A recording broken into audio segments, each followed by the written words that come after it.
también con el mal uso que hacemos con los medicamentos. Ahí queremos ir descifrando esto porque queremos hablar de la automedicación.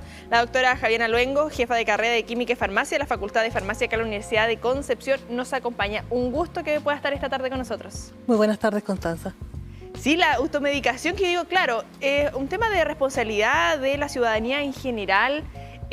Tenemos cifras no muy actualizadas, las últimas ahí del 2017, pero según estos estudios del Centro de Información Toxicológica de la UC, la automedicación era un problema nacional en ese entonces, y ya que los fármacos ocupan la primera causa de intoxicación en el país con un 58%, lo que significa en sí la automedicación y el poco peso que le tomamos a esto, comentábamos antes de entrar al programa. Suele ocurrir, me duele la cabeza, tomo cierto analgésico. Me duele la garganta, lo hablamos hace una semanita atrás, tomo cierto antibiótico. ¿Cómo afecta también eso y en qué consiste también la automedicación en general? Muy bien, la automedicación se puede definir de tres formas. La primera es, por ejemplo, lo que tú mencionabas, el tomar un medicamento sin una adecuada prescripción. Y esa es una de las principales formas de automedicación. Pero otra forma puede ser, por ejemplo, el hecho de continuar un tratamiento que ya ha sido prescrito. Por ejemplo, te lo dan por una semana y yo me siento mejor, pero voy a continuar tomándolo por otra semana más para sentirme mucho mejor. Hasta que se me acabe el frasquito del jarabe. Hasta que se me acabe el jarabe, justamente. Y la otra forma de automedicación viene a ser el tomar medicamentos cuando tenemos una sintomatología, pero que no necesariamente son para ese tipo de tratamiento. Por ejemplo, el hecho de que tengas tú un dolor de cabeza no necesariamente es un dolor precisamente tal. Puede ser, por ejemplo, causado por causas gástricas o puede ser por una alza de presión, que tú tienes el dolor de cabeza y tú para eso estás tomando un analgésico sin un adecuado diagnóstico de qué es lo que está causando el problema. Sí, lo que significa en ese sentido también no tomarle la responsabilidad, porque ¿cuáles serían? Acá estamos hablando de cifras, por ejemplo, de intoxicación. Acá ya estamos hablando de niveles de que estamos consumiendo más de lo debido, claramente. Pero a la larga, ¿qué problemas también puede generar la automedicación? Poniendo en contexto que uno dice, pero si es un paracetamol, es una aspirina, ¿qué me va a pasar? Porque generalmente le ponemos mayor precaución, y entre comillas digo acá, con los antibióticos. Porque tenemos ya una noción de que las bacterias se hacen más fuertes, etcétera, o cuesta más ahí encontrar el antibiótico adecuado. Pero ¿qué pasa con los medicamentos de venta libre que tenemos actualmente? Sí, bueno, los medicamentos de venta libre, están de venta libre porque son un poco más seguros que el resto de los medicamentos. Pero todos los medicamentos tienen un riesgo con respecto a las dosis que nosotros estamos tomando. A veces, por ejemplo, tenemos el hecho de que se me pasó el dolor, pero no tanto, y por lo tanto aumentamos la dosis, automedicándonos, aumentamos la dosis y eso nos puede traer un problema de intoxicación. Pero también podría, a la larga, por ejemplo, si estamos tomando un omeprazol a largo plazo que se nos prescribió hace un tiempo atrás para un problema de gastritis y nosotros vamos a la farmacia, lo compramos o lo compramos, por ejemplo, en una feria libre y lo seguimos tomando, podría traer como consecuencia el hecho de que nuestro cuerpo no responda al tratamiento de forma adecuada, ¿ya? Y por lo tanto vamos a necesitar a lo mejor algún fármaco más potente o algún fármaco de otra índole para poder subsanar el problema que estamos generando. Por otro lado, podríamos generar que tengamos otro tipo de problemas. Por ejemplo, el uso indiscriminado de analgésicos nos puede traer problemas de irritación gástrica, lo que a su vez implica que tú tomas a lo mejor un omeprazol y así vamos sumando y sumando medicamentos. La famotidina. La famotidina también. Y por otro lado podemos tener el problema de que a lo mejor nosotros estamos tomando un medicamento de base, por ejemplo un antihipertensivo, pero que tiene a lo mejor algún problema de incompatibilidad o que te puede causar un aumento del efecto o una disminución del efecto que del medicamento que tú tienes una terapia establecida. Claro. Entonces, y con los medicamentos también no estamos considerando, por ejemplo, el agüita de hierbas. Ah, sí.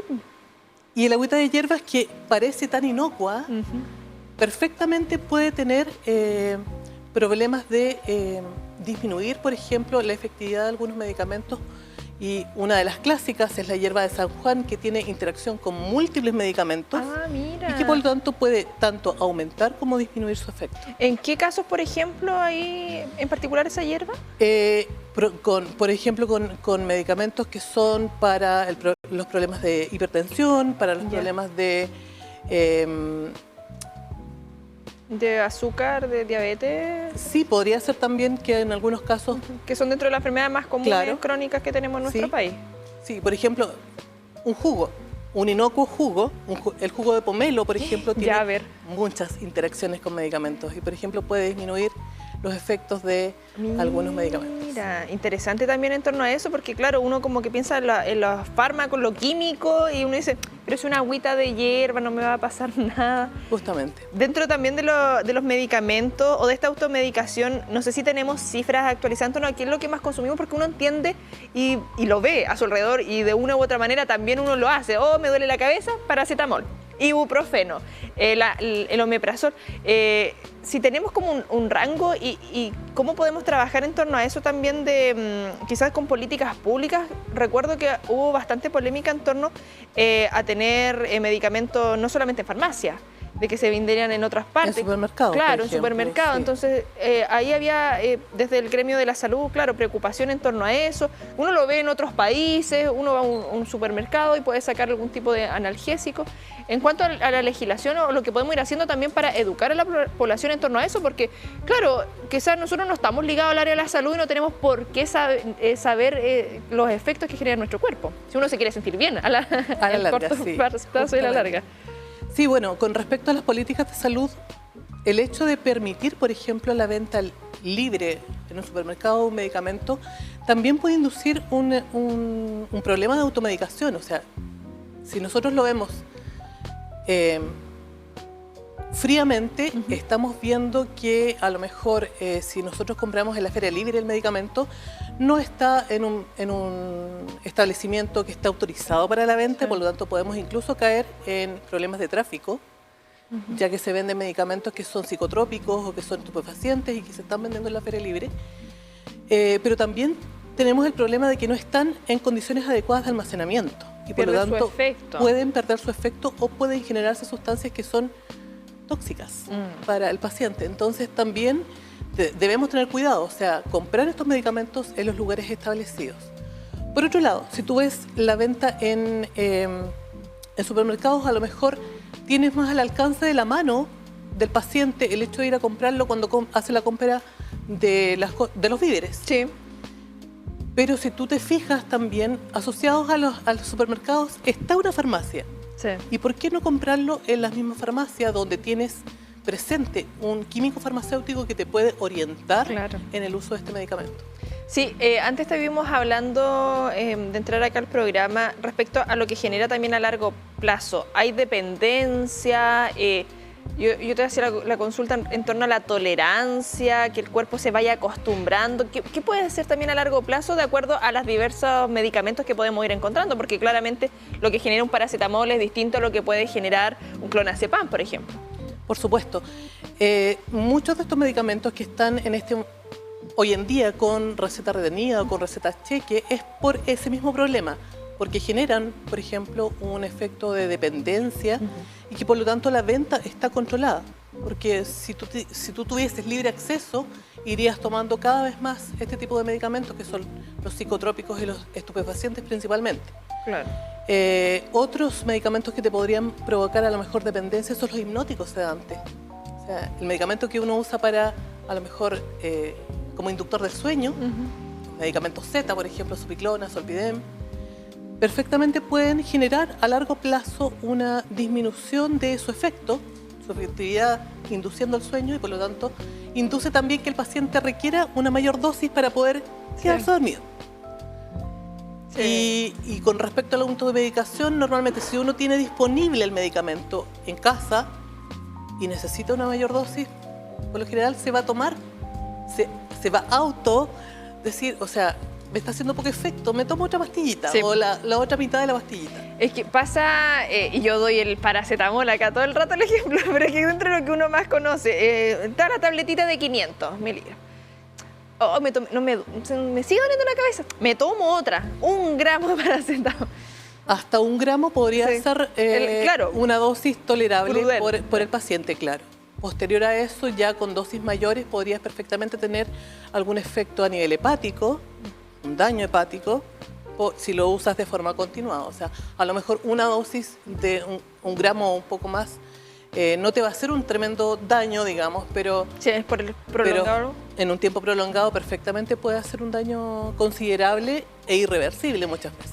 En torno también a la automedicación que ocurre de estas cosas quizás esporádicas, dolores, molestias. Claramente cuando estamos tomando esta decisión de no ir a un médico, uno sigue con su vida relativamente normal y por ejemplo cuando empezamos a mezclar con otro tipo de sustancias como el alcohol, porque típico si uno va al médico y dice, te tienes que tomar esto, evita tomar alcohol durante los siguientes días, etc. ¿Qué pasa también ahí cuando empezamos a mezclar al no tener esta guía establecida y lo que puede generar en nuestro cuerpo? Sí, bueno, con algunos medicamentos podemos llegar a problemas de toxicidad grave en mezcla con alcohol. Y por lo tanto, por eso se recomienda muchas veces que no se tome alcohol en paralelo con los medicamentos. Con muchos medicamentos, cualquiera de los medicamentos, no es recomendable el uso de alcohol en forma concomitante, o sea, que se tome junto con el medicamento. Se ha visto. Se ha visto, hay gente que lo hace, Sí. pero es muy dañino. O sea, por un lado, puede que no tenga efecto el medicamento porque es inactivo en presencia de alcohol o puede tener efectos deleterios sobre la salud. Claro. Dejando de lado lo analgésico, lo antihistamínico también, que es muy común en esta Muy época. recurrente en esta En época. esta época, sabes que amanecí con ronchita, que los ojos... Yo tomo mira, te puede servir. ¿Qué pasa también en ese caso? Bueno, él te puede servir, probablemente a lo mejor sí le puede servir, pero no sabemos cuál es la causa del problema de salud que está presentando la otra persona. Puede que sea una alergia, pero una alergia debe prevenirse, no debe ser tratada como alergia. Probablemente el antihistamínico no le haga mucho efecto una vez que la alergia se detonó, sino que tenemos que tomarlo de forma preventiva el antihistamínico, no como tratamiento de la alergia. Claro, obviamente a largo plazo te va a disminuir esa respuesta de los alergenos, pero a lo mejor en forma rápida no te va a hacer ningún efecto. Sí, quizás podemos ser un poco repetitivos en torno a esto, pero lo importante también respecto a seguir estos tratamientos, porque, por ejemplo, antihistamínico, claro, a uno se lo recetan de manera crónica siempre, y tienes que estar con esto, y uno dice, no, pero es que voy a estar tomando, si en la época de primavera ando con alergia nomás, y ya si el médico me dio voy a tomarlo estos 3 meses, 4 meses. ¿Qué pasa también con no seguir estos tratamientos como corresponden? Porque, claro, los tomo cuando los necesito en teoría, y lo que significa también para el cuerpo, como que hoy sí, no, porque me imagino que también evidentemente tiene que haber un conducto en torno a, por algo se da por cierto tiempo, cierta cantidad de dosis y todo de acuerdo evidentemente a los exámenes, a lo que uno, o por la consulta que fue al médico. Justamente, en el caso de los antihistamínicos, normalmente, como te decía yo, es una terapia preventiva. O sea, tú, antes de comenzar la temporada de alergias, debes comenzar con el tratamiento antialérgico para prevenir que se presente la reacción alérgica, porque esta es una reacción en cadena.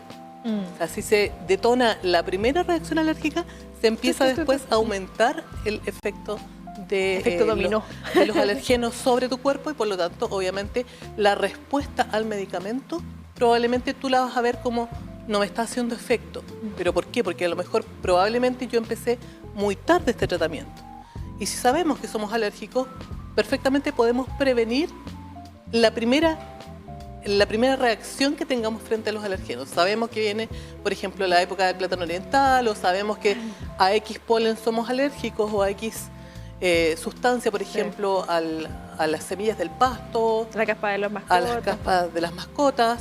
Si sabemos que vamos a estar en contacto con alguna mascota, por ejemplo, perfectamente antes de tenemos que tomar el antihistamínico, obviamente prescrito para eso, luego de eso también debemos continuar con el tratamiento después de que terminó la exposición a este alergeno, porque de otra forma vamos a igual tener cierta reacción frente a estos alergenos. Para ir finalizando, en torno también a los diferentes formatos, porque lo he escuchado, pero si es jarabe, más suavecito. La automedicación en general, inhaladores, pastillas, en jarabe, no sé, inyecciones, en todo su formato, lo que genera también en torno a eso, porque sí, lo he escuchado en varias oportunidades. No, pero si el jarabe, termino el tratamiento, sigo mal el tratamiento típico 7 días para no, pero termino el frasco, si total no me va a hacer mucho, si suavecito. ¿Qué hay también con ese, o ir desmitificando en torno a eso, si el medicamento en el formato que venga es medicamento tal cual? Justamente, el jarabe, por ejemplo, permite un ajuste de dosis más al paciente. Un jarabe, por ejemplo, te permite dosificar para un paciente que requiere a lo mejor una menor dosis de acuerdo al peso que tiene o a la talla que tiene, y tú puedes ir regulando esta dosis de medicamento. Pero si tú lo tomas con una dosis adulto, la dosis adulto, sea en el comprimido o sea en el jarabe, va a ser la misma dosis de medicamento. Te lo tomes en jarabe o te lo tomes en comprimido. Incluso en jarabe se puede absorber más rápido este medicamento. Pero lo importante es seguir las instrucciones, seguir el tratamiento tal cual está prescrito. O sea, idealmente, frente a cualquier condición de salud, nosotros debiésemos recurrir al centro de salud más cercano para que tengamos un diagnóstico del problema y tengamos una terapia apropiada para ese problema. No porque nosotros pensamos que ay, me dolió un músculo o ay, me dolió la cabeza. No necesariamente ese dolor de cabeza es un dolor previamente tal, sino que puede ser consecuencia de otro proceso que está haciendo ese efecto. O sea, tenemos el síntoma y estamos tratando el síntoma, pero no es la causa de la enfermedad. Me duele la garganta, creo que son las amígdalas, voy a tomar antibióticos. Me quedó terrible, de otra... Terrible. No. Sí, lo hemos visto. Me han contado. Dejemos el último mensaje a la comunidad, a quienes nos están viendo respecto a esta temática y ser responsables ante estos temas que muchas veces los pasamos por alto. Creemos que no nos afecta directamente o no le tomamos el peso necesario.